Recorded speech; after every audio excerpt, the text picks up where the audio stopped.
Hello and welcome, Star People. This is APM, your intrepid star guide and cosmic detective. And welcome back to the Outlaw Astrology podcast, where we explore the cosmic connections in the most unexpected places. But before we dive in, a quick trigger warning. Today's episode deals with true crime and violence, so please take care of yourself and feel free to skip this one if needed. Today, we're taking a cosmic look at one of the most infamous or unsolved crimes and cases in American history, and it's the Zodiac Killer. And we'll be examining the astrological aspects of the crimes and the search for the perpetrator. So, as always, remember that astrology is a tool for understanding, not for justification. But first, some quick housekeeping. Don't forget to rate, review, give us 4 stars. Also share the podcast and subscribe if you're enjoying the show. So check out our newsletter, Outlaw Astrology's The Daily Stargazer, for exclusive content and more. And the links will be in the show notes, Star People. Okay, so what we're going to talk about is a cosmic enigma and the timing of the Zodiac killings. So the significance of the dates of when the Zodiac struck will start with the first day, which was the 20th of December 1968, and there's lots of mutable energy, also lots of cardinal energy in the sky. The sun was in Sagittarius, and the moon and Mercury were both in Capricorn. Both were out of bounds, and what out of bounds means is that they are uninhibited. That means uninhibited emotionally and uninhibited mentally. That was the energy. Now, keeping in mind, this was also the late 60s in San Francisco. And so the sun and the moon were in kind of nicely, a bit tension and alignment, because the sun is in Sag, but the moon is in the next sign over in Capricorn. And so that can sometimes be called a semi-sextile. And that means that the energies don't play well together, but they also sometimes don't see each other. Mars was in Libra, the sign of its detriment, and what that basically means is that Mars is not comfortable in Libra. Libra is highly diplomatic, highly peace-loving, and Pluto was in Virgo, and what that means is this is the Pluto in Virgo generation, and this started from about 58 and went to about late 60s, so as late as 68, 69, and Pluto's about the shadow. So Mars's motivation, the moon is the internal stuff, and Pluto in Virgo is about self-improvement. It is about having ideals that you live by that move you forward. And in Virgo, it can be overly exacting and anxious. So that is the cosmic stage as it is set. Materially, this was going on in the late 60s in San Francisco. The Summer of Love was 1 year previously, 1967. And so the Golden City is what I'm calling it, the City of Clouds. It's quite beautiful on a day where it's nothing but clouds. It looks as if the city's floating on clouds. And so this was very counterculture. Previously, in the 50s, and as early as 1964, it tended to be very uniform, very conformist, that sort of vibe. And as we moved into, the Pluto and Virgo generation, and at some point, about as early as 64 and going into 65, Pluto and Uranus were both in Virgo and conjunct. And so that's a big deal when the two heavy hitters like that meet up in one sign. And then Uranus moved on to Libra and Pluto hung about in Virgo for a while. And so that vibe is very counterculture. It was very polyamorous. It was very nonconformist. It was very communal. It was very Age of Aquarius. And San Francisco is also a very large city, and even back then, very lovey-dovey. to give you an idea. So that is the material energy going on.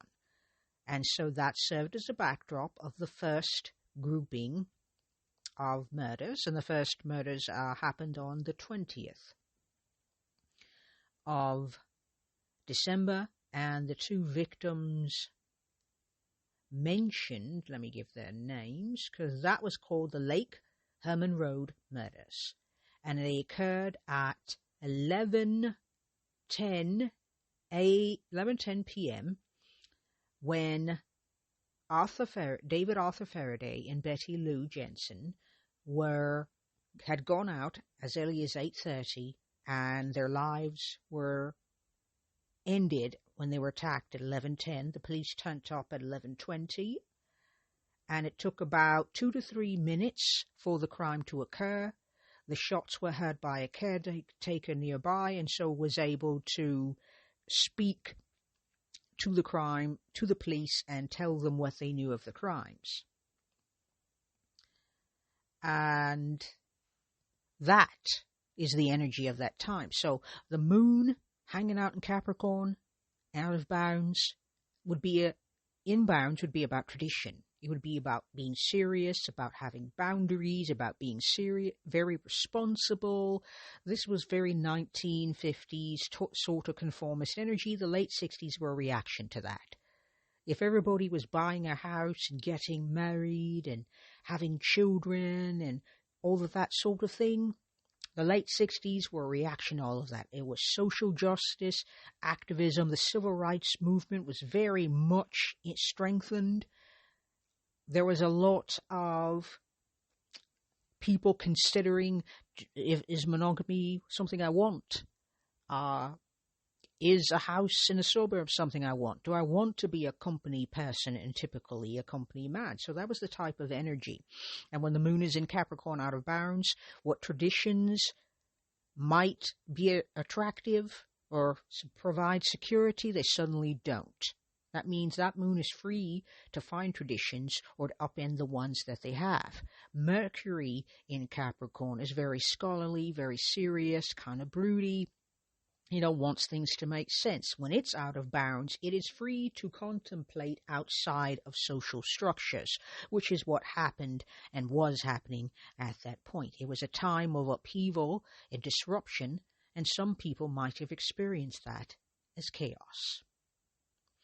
And so consider a city being terrorized by what is known, the person known, who came to be known as the zodiac. There are 4 conical killings, and we're going to go into the 4 of those dates and briefly give the moon, Mars, and Pluto on that, so as to figure out astrologically, what could that tell us?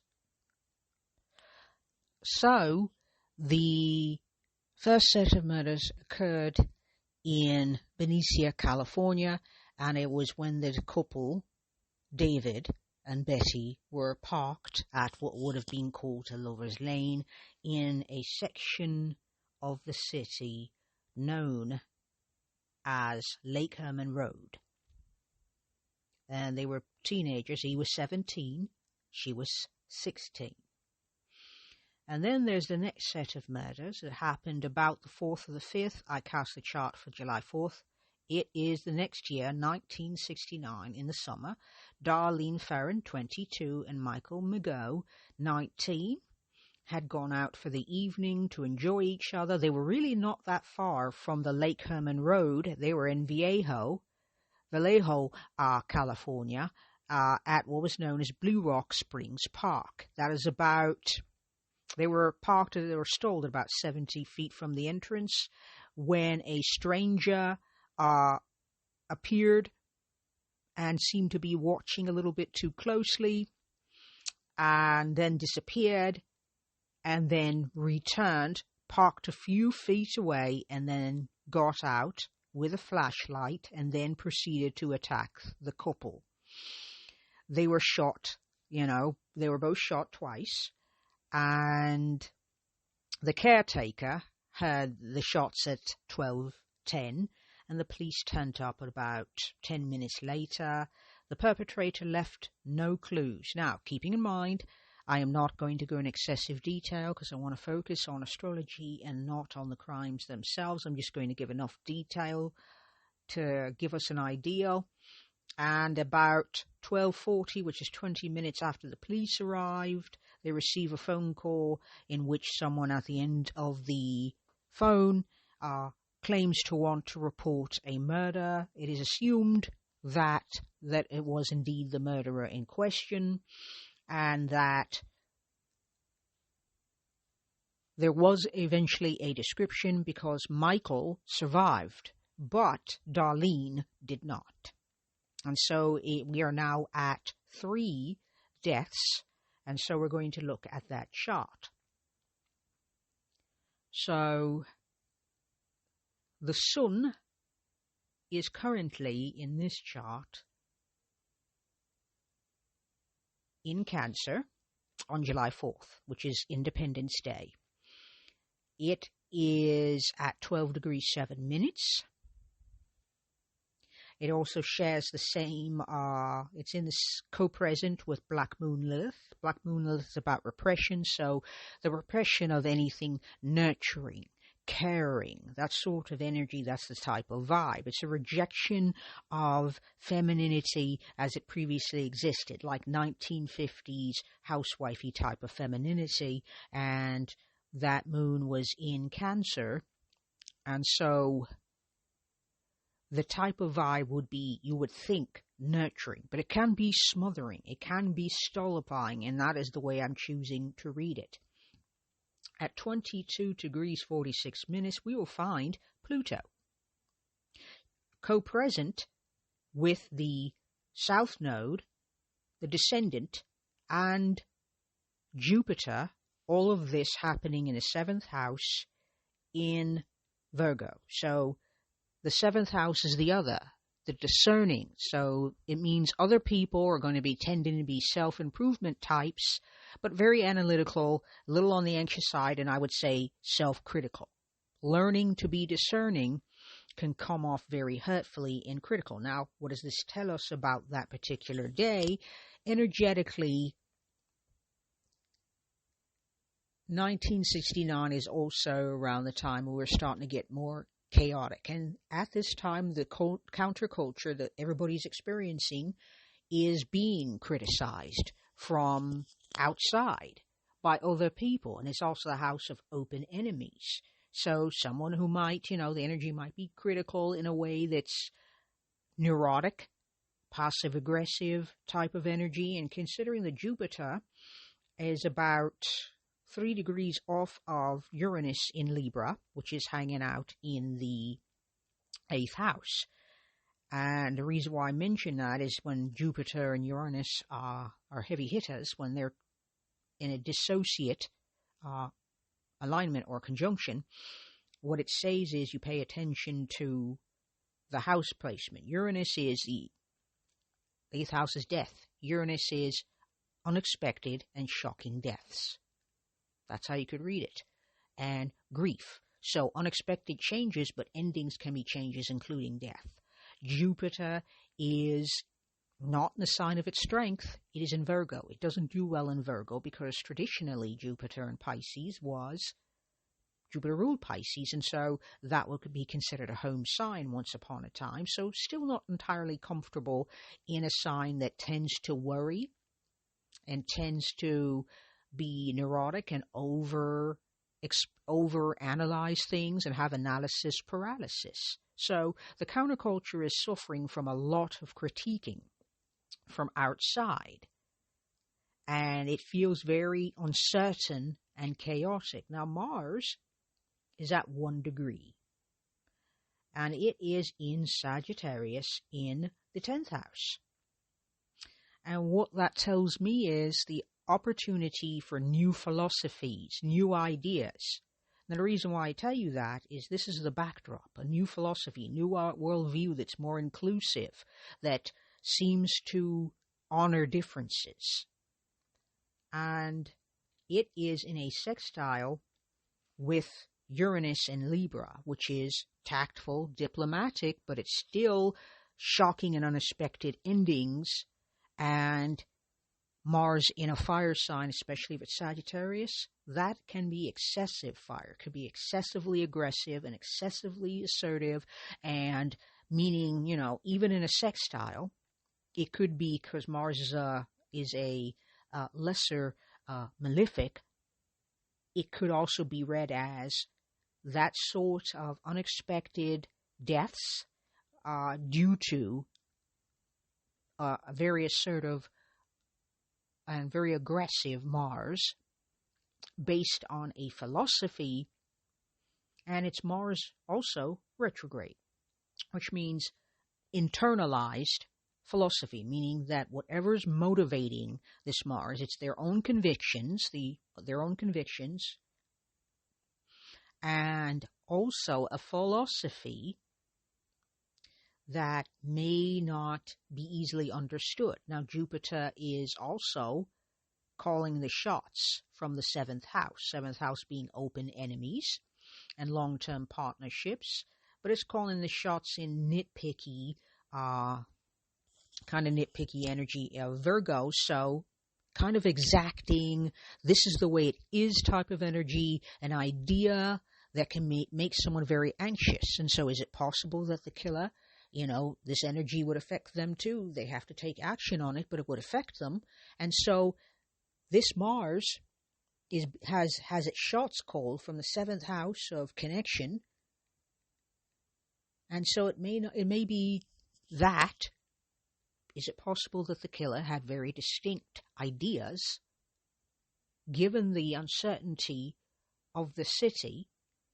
And as we shall see later, that when the killer wrote 15 different letters from 1968 to 1974, the most famous being the one that says, "This is the zodiac speaking," some of those letters were hyperbolic, and some of them were kind of, "I'm upset," or you're not taking me seriously type of vibe. So it can be a I feel invisible, nitpicky type of energy, and also having very exacting values. This is the way it is. This is the way people should be. And if they are not, I might not take that well. So the moon is in Pisces on this particular day. So very sensitive, emotionally empathetic type of energy. Ideally, that's how it's supposed to be. And the moon is squaring, let's see what I want to share. Okay, so the moon is in a sextile with Saturn in Taurus. And so Saturn in Taurus wants details, very detail-oriented, very specific, keeping in mind energetically, on the day of this crime, there were no real leads. I mean, yes, there was a description by one of the victims. Michael was able to say the guy was about 5'8". He was heavy-set. He had brown hair, and this is what he looked like. And so they were able to create a drawing based on his description. But there was no DNA. There was no forensics that could be used. And keeping in mind the forensics were not at their height at that point. So that sextile, and the moon sextiling, could make someone kind of very serious and a bit on the rigid side. Saturn is a hard taskmaster. It likes details. It's serious. And it's hanging out in the third house. So someone who would be very serious, very detail-oriented, and willing to take their time and be patient. It is also in a trine with the sun in Cancer, so that sensitivity to and creativity, because creativity, star people, can be used to do horrible things as well, like commit murder. And so you have to be able to improvise in order to commit murder. And this person changed the style of the attacks. In this case, it was shooting, and as we shall see, predominantly shooting. But sometimes the killer would change it up a bit. For these first two crimes, it was done at night. The next set of murders occurred at Lake Berryessa on the 27th of September 1969 at 4 p.m. is when the couple, two Pacific Union College students, Brian Hartnell, 20, and Cecilia Shepard, 22, were picnicking at Lake Berryessa near a sand pit at Twin Oak Ridge. Later, they noticed someone watching them, and the fellow behind a tree wearing an executioner's hood and clip-on sunglasses. He was brandishing a weapon, and one of the victims believed that weapon was a .45.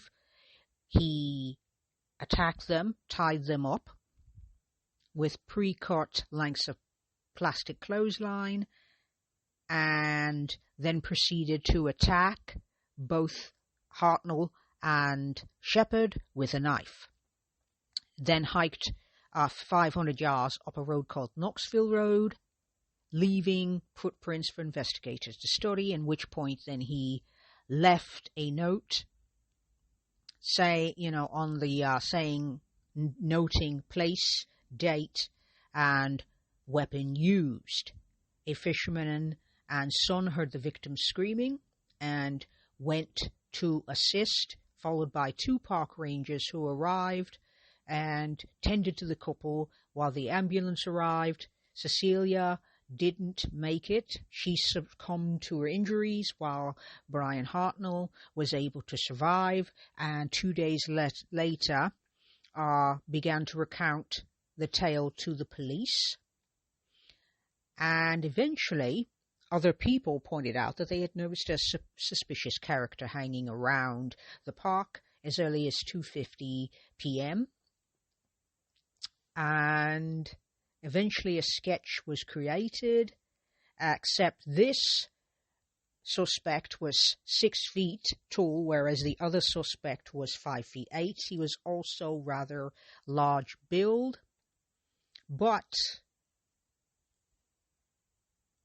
there's, as we can see, a discrepancy in the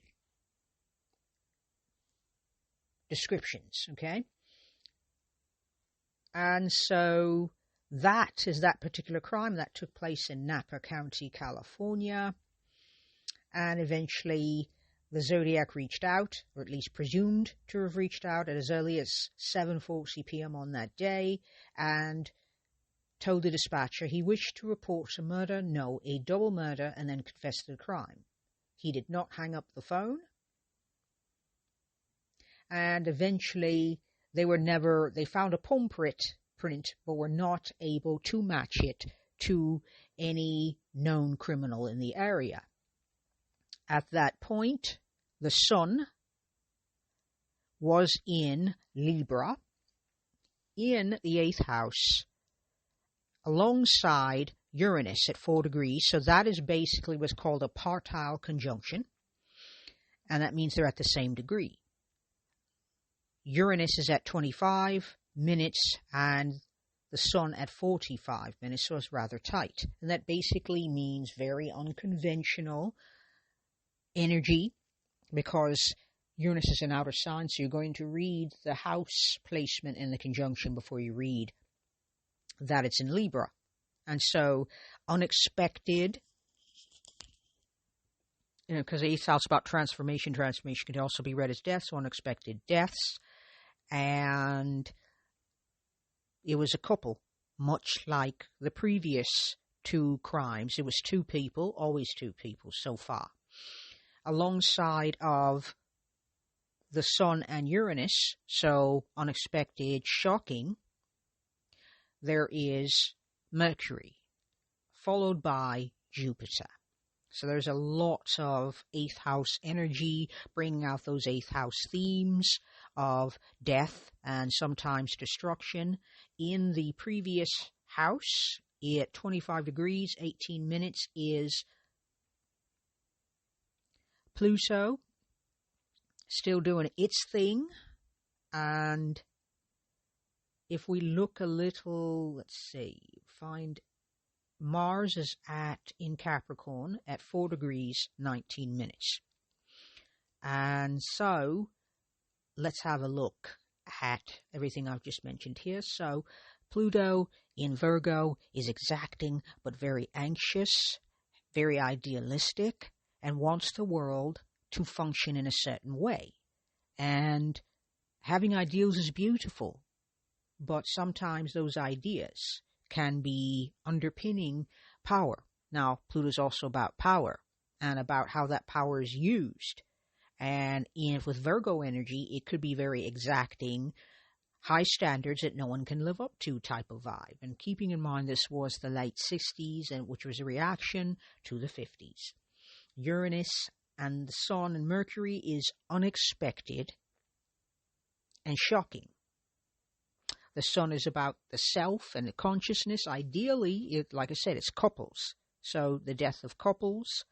And Mercury in the 8th house is all about, thinking. You could interpret it as thinking about death. And Jupiter in Libra could be excess. So an obsession with death, an obsession with power, an obsession with having power over. Mars is in the 11th house of the community, and also the future. And it is in Capricorn, as I've said, and that basically means a very serious with an objective, one objective. Now, a person with an objective, when it's focused on, building something, creating something, being helpful and helping others is beautiful. However, when it's being used to take people out, as in murder people, then this is a totally different vibe. And so this is having an objective.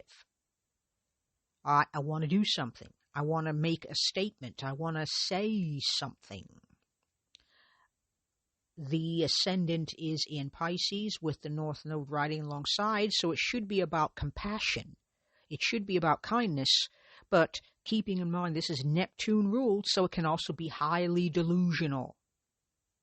And Neptune is hanging out in Scorpio in the 9th house of the higher self, higher learning, but it's also about the university. And keeping in mind, these were university students who had popped over to have a picnic on a nice little autumn day that turned out quite dreadfully for them both. And so Neptune in Scorpio, we're dealing with power, we're dealing with ruthlessness, and we're also dealing with sort of a kind of a guarded type of energy is, I don't want you to see me. Because Neptune is about dissolving the ego as opposed to strengthening the ego. It is about transcending, in a manner of speaking. But it also could be the illusion of transcendence, keeping in mind that Eastern philosophy was making its ascension at that point. So it also could be about illusion. And the ascendant and the North Node are in a trine with Neptune. And so, yeah, definitely an idealism that is more towards delusion than anything else. Mars is in a trine with Venus. And so those two energies is a benefic going up against a malefic. Both of them in Earth. And so you want to create stability. You want to create safety, and in the community. But if you look at it, it could be someone who's very nitpicky, has really high standards, impossible to reach standards, and they are motivated by objectives, by an objective that may not be socially acceptable. Maybe traditional values, keeping in mind that this was a lot of tumult going on in a part of the city, San Francisco, which is known highly for counterculture, and so maybe a tendency to want tradition to carry more than it does.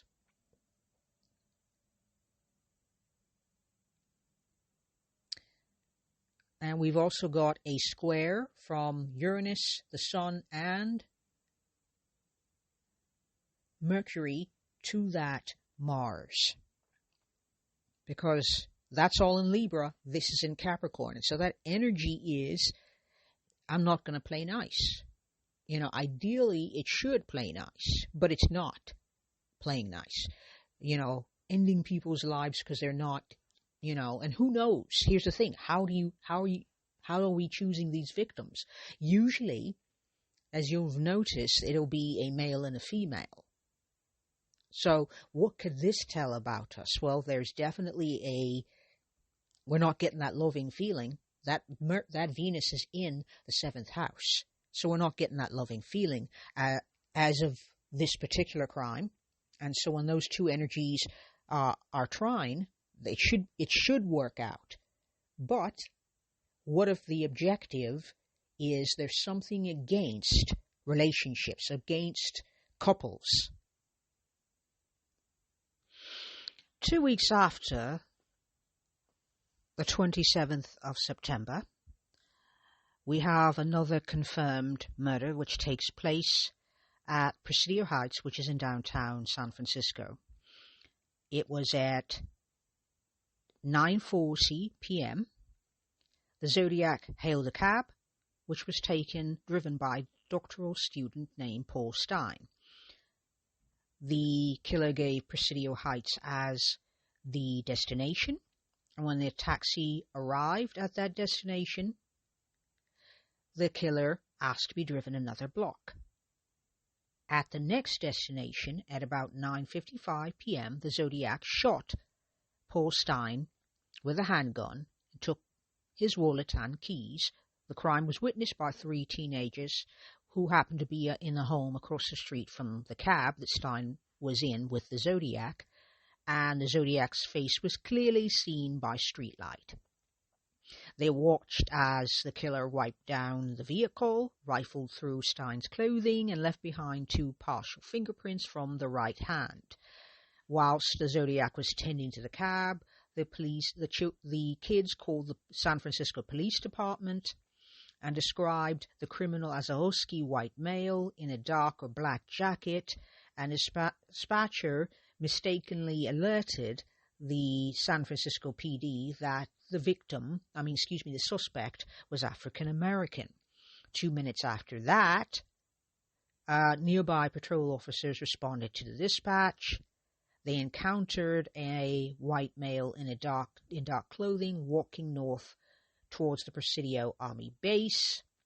They pulled the man aside and asked him if he'd seen anything. He said he saw a fellow with a gun running east. The police officers left.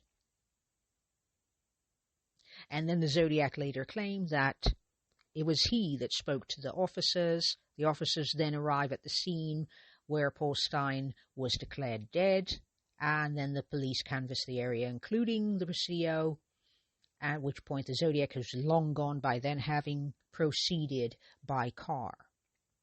Okay, so that is what happened on that particular day of the crime, and let's go very quickly. We're going to look at Mars. Mars was still in Capricorn, but it has moved to the 8th house. So now the motivation now is the singular objective to do away with someone. Because remember, 8th house is the house of death. The sun is hanging out in the 5th house. So we're getting very improvisational, very creative. Moon is now in Libra. And this is very speculative. So when we're talking about speculative, it's a gamble. You don't know when you commit a crime. And once again, keeping in mind that this one was not done with a knife, we're back to a gun again. When you commit crimes, you're absolutely speculating.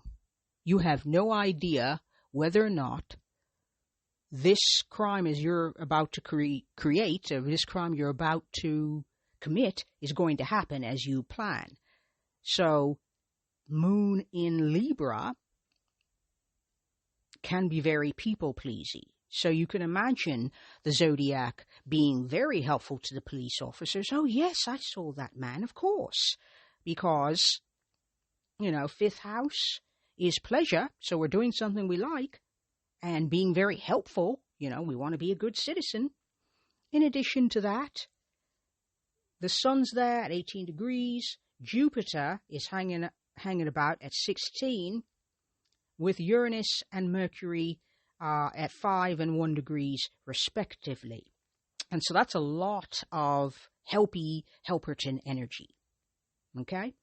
And what that tells me is that, yeah, it makes perfect sense that he would help the police. I mean, he wants to be a good citizen, in the moment. And also, you want to protect yourself. You don't want to get caught. He was wearing dark clothing, after all. They could just as easily looked at him, but they didn't. They didn't, which is really interesting. Uranus is, at 25 degrees, still in Virgo, but in the 4th house now, so kind of anxious energy. And let's look across the way and see if there's anything happening. Chiron is at 3 degrees of Aries, and I mention that because it is forming a opposition to both 1 and 5. The 1 degree and 5 degree of Libra, Uranus, and Mercury. And what that basically means is that unconventional thinking, unexpected, shocking thinking, shocking thoughts, that sort of thing, in opposition. So old wounds being opened in the community because of aggression. We're talking about that Aries Chiron, and it is ruled by Mars and Capricorn in the 8th house, which is the objective of bringing death to people. And this is going to be a cliffhanger, star people. So, we're going to wrap this up, and we're going to come back next week. And so right now we're talking about the intersection of astrology and true crime and whether or not it can offer up unique perspectives. But it's also crucial to approach such analysis with caution and respect for the victims. In addition to that, whilst astrology can be symbolic and can play a significant role in understanding the zodiac killer case, it's important to remember that astrology doesn't predestine anyone to commit crimes, nor does it predestine people to die. Okay, so I encourage you to research other cases using the lens of astrology and look for astrological elements. So to see if it illuminates things for yourself, And how might these influences help us understand criminal psychology? Can it? And by the way, police officers tend to note the preponderance of crimes on full moon nights or things of that nature. So there's that to think about. So housekeeping. The Outlaw Astrology has the Daily Stargazer newsletter, and that will be in the show notes. And if you want to follow Outlaw Astrology, we are on Instagram, Pinterest, and YouTube, and those will be in the show notes as well. And so that's all for now, Stargazers. Remember that the cosmos may guide us, but our actions are our own. Stay curious. Peace.